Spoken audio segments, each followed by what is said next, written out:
Horrid Henry by Francesca Simon. Read by Richard Ashton. Horrid Henry's Perfect Day.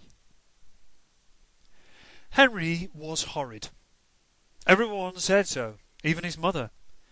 Henry threw food, Henry snitched, Henry pushed, Henry shoved, Henry pinched. Even his teddy, Mr. Kill, avoided him whenever possible. His parents despaired. "What are we going to do about our horrid boy?" said his mum. "Oh, how did two people as nice as us have such a horrid child?" said his dad. When Horrid Henry's parents took Henry to school, they walked behind. Well, they would, wouldn't they? Pretending he wasn't theirs. Children pointed at Henry and whispered to their parents, "That's Horrid Henry. He's the boy who threw my jacket in the mud. He's the boy who squished Billy's beetle. He's the boy..." Well, fill in whatever terrible deed you like. Horrid Henry was sure to have done it. Horrid Henry had a younger brother. His name was Perfect Peter. Now, Perfect Peter was always saying, "Please," and "Thank you." Perfect Peter loved vegetables. Perfect Peter was always using a hanky and never picked his nose. "Why can't you be as perfect as me, Perfect Peter?" he used to say. And also his mum used to say it too. Every day. But as usual, Henry pretended not to hear. He continued melting Peter's crayons on the radiator. But Horrid Henry started to think, what if I was perfect? I wonder what would happen, thought Henry. When Henry woke the next morning, he did not wake Peter by pouring water over his head as usual. And Peter didn't scream this time, because there's no water. And this meant Henry's parents overslept, and Henry and Peter were late for Cubs. Henry was very happy, but Peter was very sad that he was late for Cubs. Because he was perfect, Peter did not whine or not even a little bit of a complaint. On the way to Cubs, Henry did not squaddle with Peter over who sat in front. He did not pinch Peter, and he did not even shove him. Now back home, when Perfect Peter built a castle, Henry did not knock it over. Instead, Henry sat on the sofa and read a book. Mum and Dad ran into the room. "It's awfully quiet in here." "What are you doing, Horrid Henry?" "Nothing." He wondered why Henry was behaving so strange. "What are you doing, Henry?" said his dad. "Reading a wonderful story about some super mice," said Henry. Dad had never seen Henry read a book before. He checked to see if the comic wasn't hidden inside. There's no comic. Henry was actually reading a book. Thought his dad. It was almost time for dinner. Henry was hungry, and he went into the kitchen where Dad was cooking. But instead of shouting, "I'm starving. Where's my food?" Henry said, "Dad, you look tired. Can I help you get supper ready?" "Don't be horrid, Henry," said his dad, pouring peas into the boiling water as he stopped. "What did you say, Henry?" said his dad. "Can I help, Dad?" Can I help, Dad?" said Perfect Peter, butting in.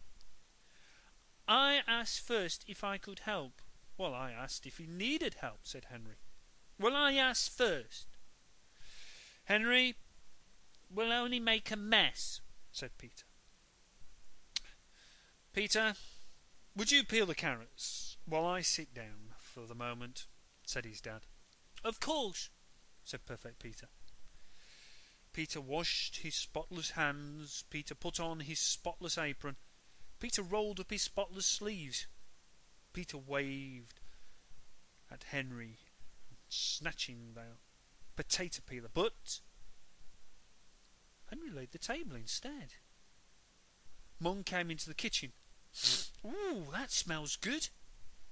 Thank you, my darling Peter, for laying the table. That's a good boy, that's what you are." Peter did not say anything. I laid the table, Mum." Mum stared at him. You? You laid the table?" "Yeah." "Why?" "To be helpful," he said. "You've done something horrid, haven't you, Henry?" said his dad. "No." He tried to look sweet. "I'll lay the table tomorrow," said Perfect Peter. "Thank you, Angel," said his mum. "Right then, dinner's ready," said his dad, and the family sat down to the table. Dinner was spaghetti and meatballs with peas and carrots. Henry ate the dinner with his knife and fork and spoon. He did not throw peas at Peter, and he did not slurp.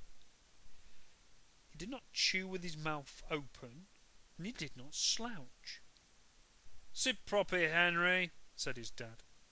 "I am sitting properly," he replied. Dad looked at him, and then looked at his plate.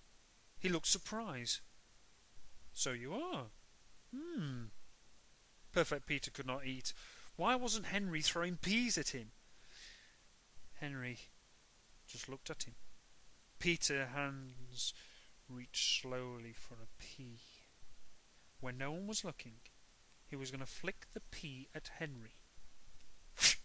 "Ow! Don't be horrid, Henry," said his mum. Henry reached for a fistful of peas. Then Henry remembered. He was being perfect, and stopped. Peter smiled and waited. But no pea popped into his head, or at his head, for that matter. Perfect Peter did not understand. Where was the foot that always kicked him under the table? Slowly, Peter stretched out his foot and kicked Henry. "Oh! Ah! Don't be horrid, Henry," said his dad. "But I—" Then Henry stopped. Henry's foot so wanted to kick Perfect Peter round the block. Then Henry remembered. He was being perfect, and continued to eat. "You're very quiet tonight, Henry," said his dad. "And better to enjoy my lovely dinner," he replied. "Henry, where are your peas and carrots?" said his mum. I ate them. They were so delicious." Mum looked at the floor. She looked under Henry's table. She looked under his plate. "You ate your peas and carrots?" She felt Henry's head. "Are you feeling all right, Henry?" "Yes, fine. I really am. I'm fine, thank you for asking anyway," he replied. Mum and Dad looked at each other and wondered what was going on. When they looked at Henry, it just wasn't right. "Henry, come here and let me give you a big kiss," said his mum. "You are such a wonderful boy. Would you like a piece of fudge cake?" Peter interrupted. No cake for me, thank you. I would rather have more vegetables." Henry looked and let himself be kissed. Oh my, it was hard work being perfect. He smiled sweetly at Peter. I would love some cake, thank you," he replied. Perfect Peter could not stand it any longer. He picked up his plate and aimed it at Henry, and then Peter threw the spaghetti. Henry ducked. Oh dear. Spaghetti landed all over Mum's head. Tomato sauce trickled down her neck and down her yellow fuzzy jumper. "Oh, Peter!" she shouted. "You horrid little boy! Go to your room! Yes, go, now, said his dad. Perfect Peter burst into tears, ran into his room. Mum wiped the spaghetti off her face. She looked very funny. Henry tried to not laugh. He squeezed his lips together tightly, but it was no use. I'm sorry to say that he could not stop a laugh escaping. Ahem, ahem, said his dad. It's not funny. Now, go to your room. Yes, go, said his mum. And Henry didn't care. Who would have thought being perfect would be so much fun?